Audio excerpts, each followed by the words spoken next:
How many groups have you been part of that have had a no politics rule? Whether officially written somewhere or simply implied by the actions of the admins or moderators. But what does that mean? Well, it should be obvious, shouldn't it? I mean, there's nothing political about the miniature painting hobby. We're just a bunch of nerds sitting around playing with plastic toys. What could be political about that? Spoiler, it's all political. The world can be a complicated place, and while I understand that this hobby can be an escapism for people, that in itself is also political. So today we're going to be doing something a little bit different. We're going to be talking about how this hobby, the miniature painting and gaming hobby, is in fact political, and what that means for hobbyists like us. And while we do that, I'm going to be assembling this guy, the Knight of the Gladen Field by Medbury Miniatures, a fantastical reimagining of Vladimir Zelensky, the president of Ukraine. This model was sculpted and sold as an STL by Andrew of Medbury Miniatures, who is also a patron of the channel. And Andrew has teamed up with several different 3D printing companies to distribute the figure both physically and digitally, and send all proceeds towards the Red Cross and their support of the victims of the horrible war in Ukraine. So I do really recommend checking this out, as it's a great miniature and a fantastic cause to be supporting. And on that highly political note, let's get to the video.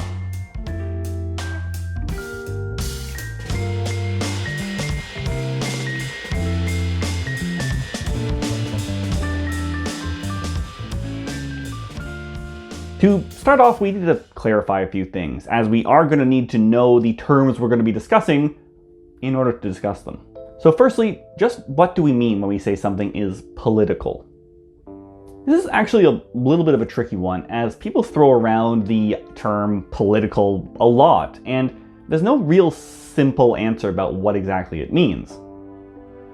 But for our purposes today, an incredibly simplified and truncated definition for political would be the dynamics of decision-making for a group of individuals, and how that decision-making power is applied and distributed.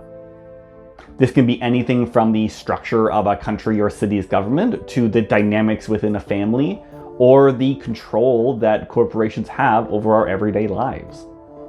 And so you can probably already start to see how this all comes together in our hobby, as anything from what you are and aren't allowed to say on an online group, or what the rules are for a tournament, are all politics. However, that's probably not the kind of politics you're thinking of. So let's take a little bit of a closer look and actually split the hobby in half. The first part being the physical aspects of the hobby, and the second being the intangible stuff. As for the physical stuff, once again, the political nature of this should be obvious, as everything we have has to come from somewhere. Stripped down to its most basic form, the miniature hobby is using small representations of larger things to do something. Whether you just assemble your models and stick them on bases as quickly as possible so you can get to gaming, or you spend hours and hours toiling over individual pieces to just put them on the shelf for display. Regardless of where you fall on that spectrum, these are all still physical things, made out of metal, resin, plastic, and those all require material and people to produce. That means those materials have to be purchased, and the people doing the work have to be paid, and how that is all done is really important, as these are real things and real people's lives. Plastic, the main material for this hobby, primarily comes from fossil fuels, the extractions and use of which is having an increasingly damaging effect on our environment, which is having more and more of an impact on our everyday lives. As for lives, the conditions under which these people are producing the miniatures we use varies drastically. Whether they work in the UK or China, are part of a huge corporation, or just one guy in his bedroom, these are real people, and how they are treated in the workplace is important, as I really don't feel that anything we have here is worth people suffering for. But, I hear you say, that's just business. That's how it works. That's not political. The decisions that businesses make on how to distribute and produce their goods has a huge impact on the world, whether directly or indirectly. So, going back to our definition of politics, whether it's how much they pay their workers, what price they sell their goods for, what materials they use to produce those goods and distribute them, these are all decisions that impact our lives, and they're made via an incredibly one-sided power dynamic. One way people say we do have power in these kinds of situations is our ability to decide when and how we spend our money. But even that has a vast power discrepancy, as a lot of people don't have the same freedom on how they spend their funds as other people do, which just means that the people who have that financial freedom are the ones who get to make the decisions. And considering that statistically most of us work for larger companies or corporations, that means that they also have an impact on how much money we have to spend. When a company is looking at how much they pay their workers and sell their goods for, they're not looking at the freedom they're allotting to their workers and employees. No, they're looking at the best ratio of salaries to prices in order to maximize the profits that they're able to get off of that, based on the amount of people who are actually able to buy their stuff. The classic example is someone who works in a bakery who spends an hour making 10 loaves of bread so that he can have enough money to buy one. And depending on where you live in the world, companies have a huge impact on our actual government, being able to affect anything from environmental regulations to labor rights. So when a new model gets released from Games Workshop and someone comments how they feel like the increasing price hike is starting to price them out of the hobby due to the amount they're actually being paid, well, that might seem at first glance as unnecessarily political, but that's how all of this works. But again, that's only part of the hobby, as like we said, these small things are being used to represent something, and those intangible things are just as political.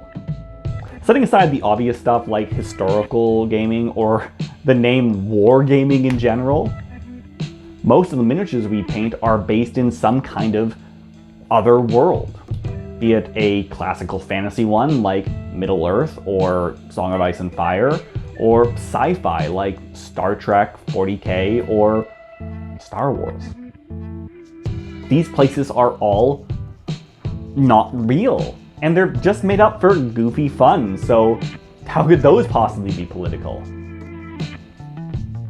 Frankly, it's naive to think that the people who create those worlds don't bring some element of their own interpretation of the real world into it.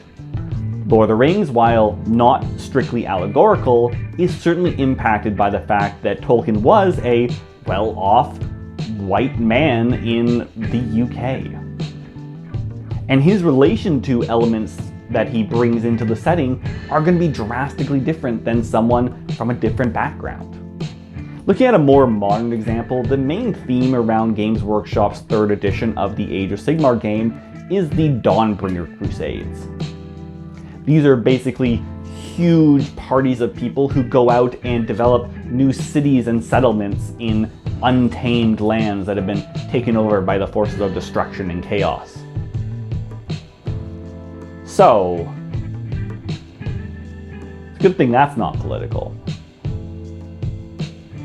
Besides the obvious term crusades referring to something that literally did happen, the theme here actually has a lot in similar with the idealized view of colonization.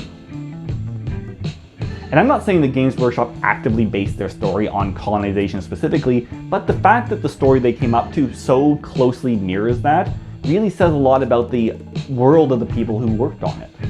As, once again, someone living in the UK working for Games Workshop is going to probably have a fairly different idea of colonization and its impact on the world than, say, an Indigenous person in Canada. And so, by employing these themes, be they conscious or subconscious, directly impact how people are able to engage in this. So you are not only inserting some kind of political bias into the source material, but you are directly impacting how people are able to engage with it. And that brings us into accessibility in general, as how someone feels about the game and the story it's supposed to be telling is going to impact how comfortable they feel going to a shop and playing it, or going to a tournament. And besides, to go to those tournaments and go to those shops, you already have to be able to do that. You have to be able to afford the miniatures. You have to be able to actually go to the place, which for a lot of people who do have physical and mental challenges are gonna feel blocked off from that to begin with. You add onto that the variety of interpretations of current health concerns, and you're really building your audience. But you might be saying, these are all individual elements and might not be indicative of the hobby overall. But that's what philosophers might call a categorization error. The hobby is not some separate thing that is independent of these individual elements. It's the accumulation of those elements. And so how we all relate to each individual part is going to impact how we engage with the hobby overall. And so, taking that all into consideration, let's look at something that Games Workshop posted a while ago. Warhammer is for everybody. This is an incredibly important thing in my opinion, and should be true, as I love this hobby and hope that anyone who is interested in getting into it is able to and feels comfortable to do so. However, in reality, it's also a lie. Through their decisions regarding production, distribution, storytelling, and even just pricing, Games Workshop is outlining who this hobby is for. And anyone who has a complicated relation with any of those individual elements is going to be left out. At the end of the day, this hobby, in the view of a corporation like Games Workshop and any other company for that matter, is for people who can afford to play it.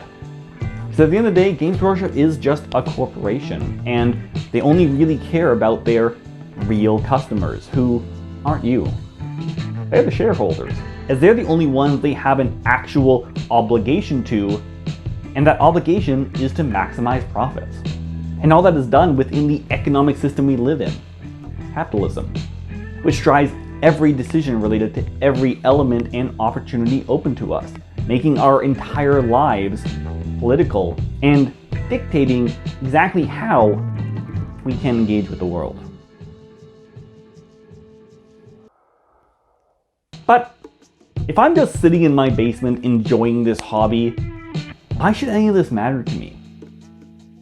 Well, in my opinion, that's an incredibly privileged mindset, and one that I'm absolutely guilty of.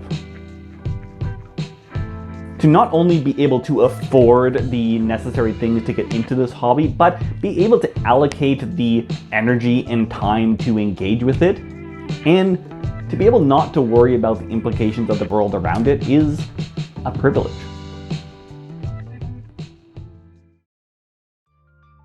At the end of the day, I don't have some magical answer for you about how you should be engaging with the hobby.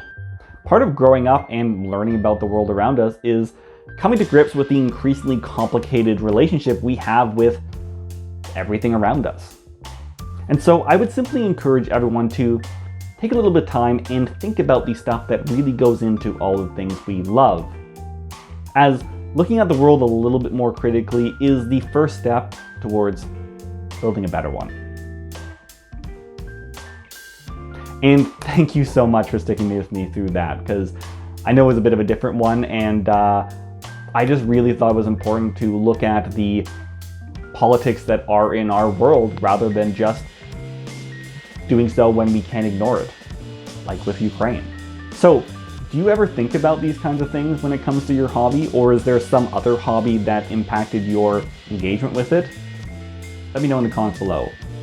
Big fun for me is the film industry, as looking at the horrific stuff that goes into that is really hard not to think about when you're watching a movie. Look at anything related to The Hobbit, and it will just break your brain.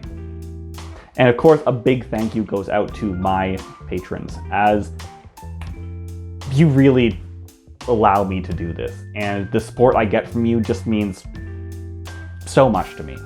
In particular, I wanted to thank my 3 newest patrons, that being Inigo, not Indigo, Vilkin, and Vincent Glickman. It's amazing to have you guys, and I can't thank you enough. So if any of you are interested in maybe taking a look and getting involved in our little community, we've got a really cool little hobby tracking challenge going right now. Hop on over onto the page and take a look. But in the meantime, thanks everyone for watching, liking, subscribing, any of those things, and stay safe.